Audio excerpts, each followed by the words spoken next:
Hi, welcome to How to D&D. My name is Fred Wheeler and today I want to talk about Dungeons & Dragons. Dungeons & Dragons 5e because I usually do talk about Dungeons & Dragons.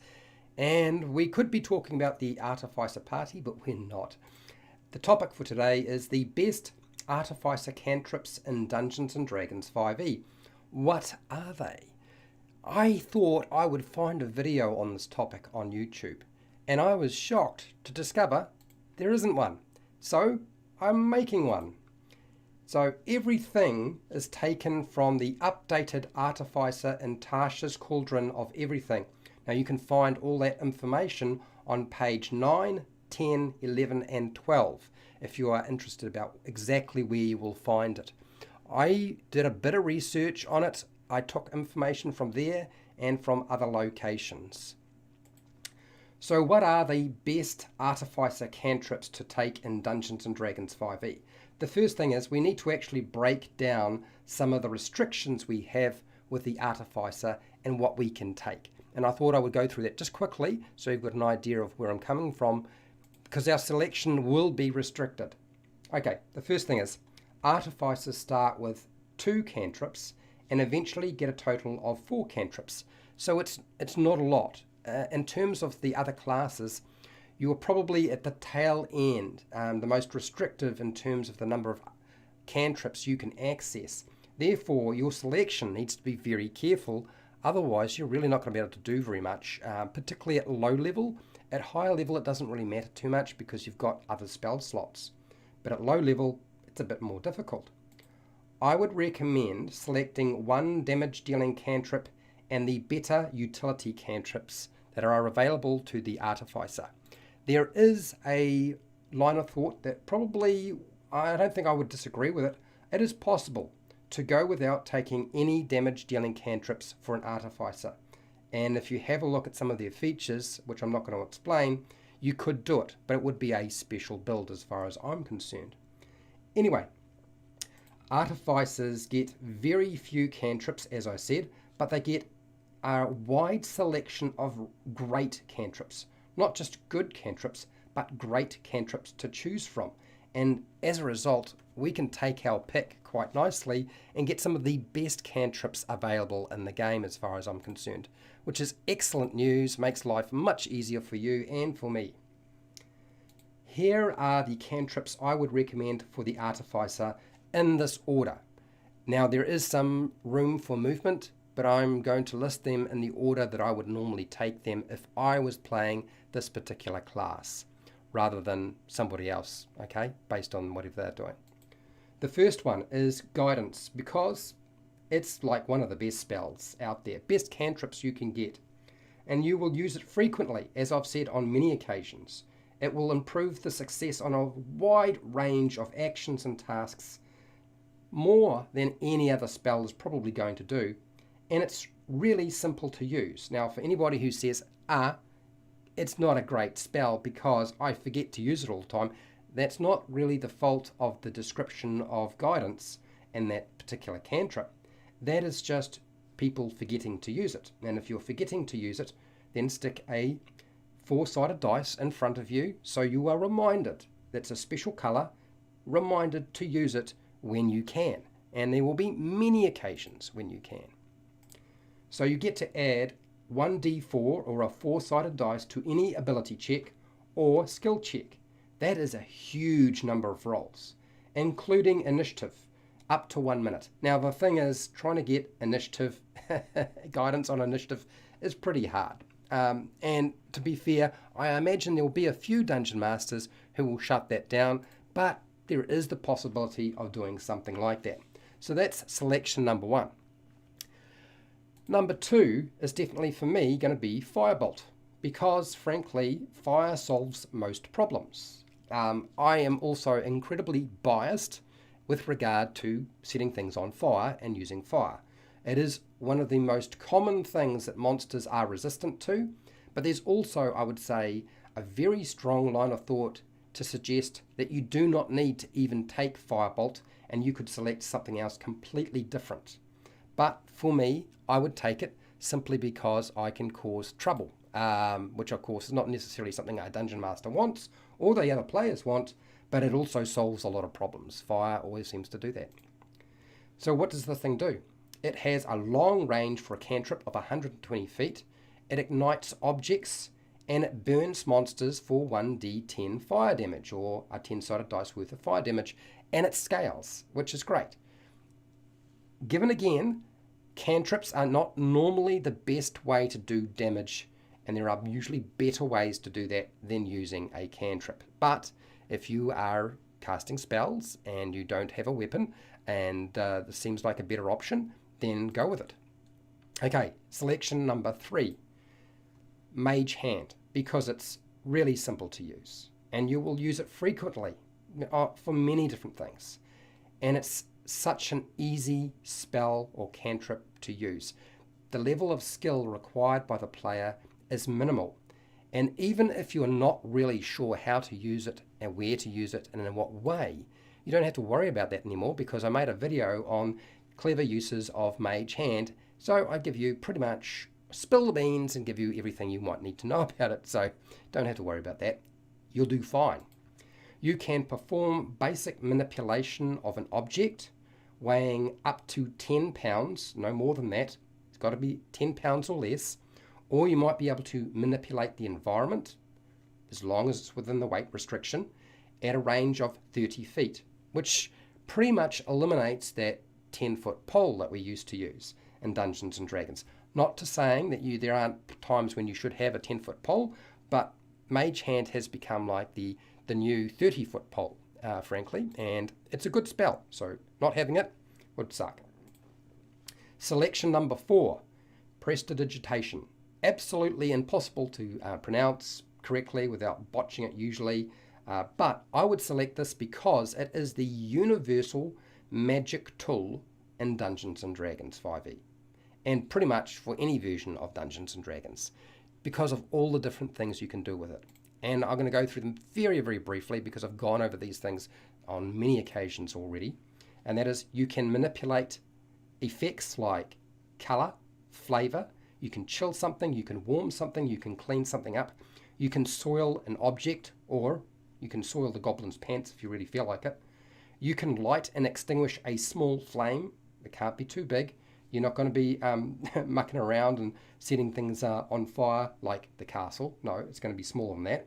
You can create sensory effects, non-magical trinkets, and small illusionary images. Not quite as powerful as minor illusion in terms of the illusionary effects, but all of the other things that it can do make up for that, which is why a lot of people have a bit of an argument between which is more useful, minor illusion, Mage Hand, or Prestidigitation. And frankly, I don't think it really matters, because they're all really good at what they do. So if you can take them all. Okay, what are good alternative cantrips in the player's handbook? My first point of call is always going to be the player's handbook, because usually the best cantrips are still in the player's handbook. I've selected 2. I've selected a utility cantrip and a damage dealing cantrip for those of you who want to make things go ouch. So the first one I've selected as an alternative that you could use to replace something like, say, Firebolt or any of the other cantrips if you don't want them. And that is something like Message, because whispering a message or a conversation over a long distance, it's not going to be much of a message, it's quite short really, but you can whisper it over a long distance. It reduces the chance of being heard, which means you are less likely to become the next monster meal, which is why we want to use this, and allows for a lot more stealth in your game. It's half the reason why people take it, is to make sure that they don't get heard. And it's a bit of a bummer when you have to run back and forth from the party to wherever you've been scouting, if that's in fact what's going on. This spell passes through solid barriers, by the way, as long as you know the target. If you know the individual or creature that you're communicating with message, it will pass through a solid barrier up to a range of 120 feet. That's pretty impressive. A lot of the cantrips require line of sight, or do not go through total cover. Don't go through barriers. And Message does, which is why it's certainly there as an alternative. I think it's a great spell. Okay, the second alternative would be Ray of Frost. It's all right as a damage dealing cantrip, but here's the thing. It's the creature's movement slowing by 10 feet that really makes it significant. And this is why I've selected it. It was really hard because for Ray of Frost and Frostbite, which quite easily could have been my next selection because of the benefits of using Frostbite, but I still feel that Ray of Frost is a better option. And there will be some contention around whether that would have been the best selection as an alternative, but it'll be up to you. I'm giving you the ones that I think are the better ones, the ones that I would see being used at my table by my experienced players. It's got a medium range, Ray of Frost, of only about 60 feet. So it's not great in terms of range, but it's not terrible.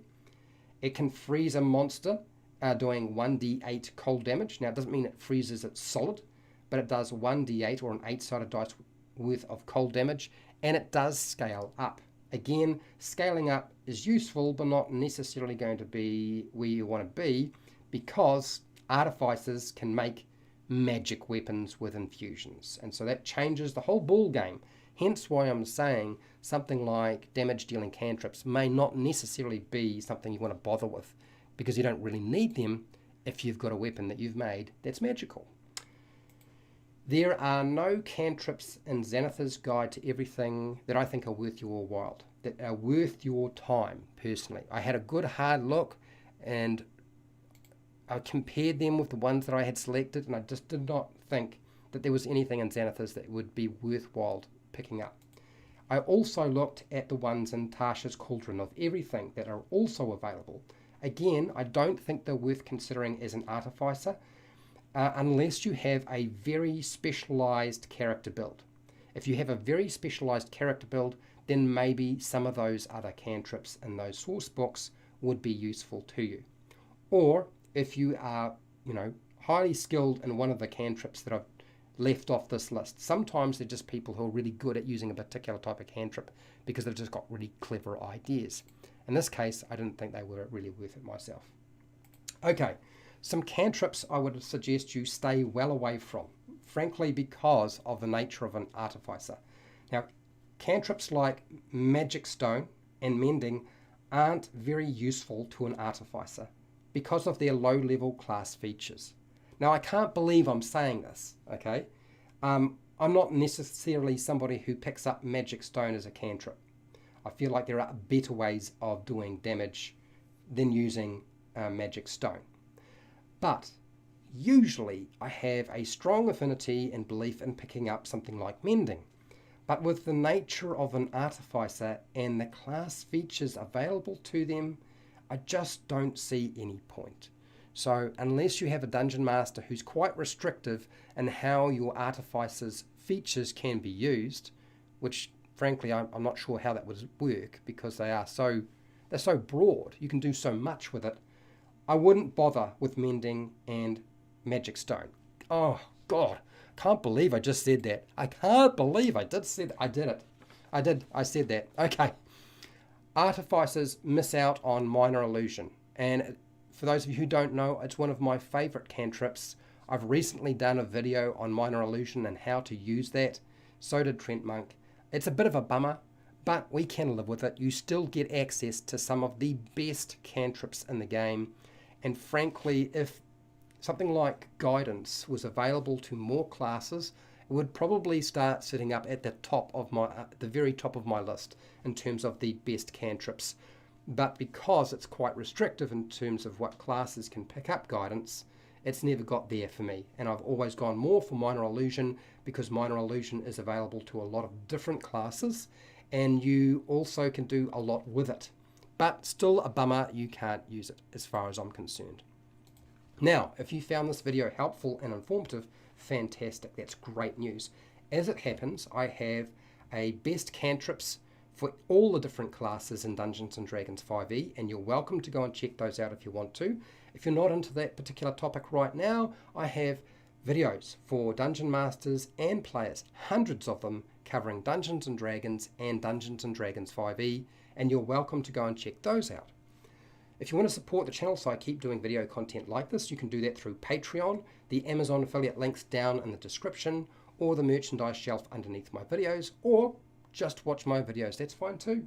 Make sure to share, like, and subscribe, hit the bell button to be notified when I go live and when I publish new videos, and surprisingly, I live stream a lot. Anyway, till next time, keep rolling those 20s.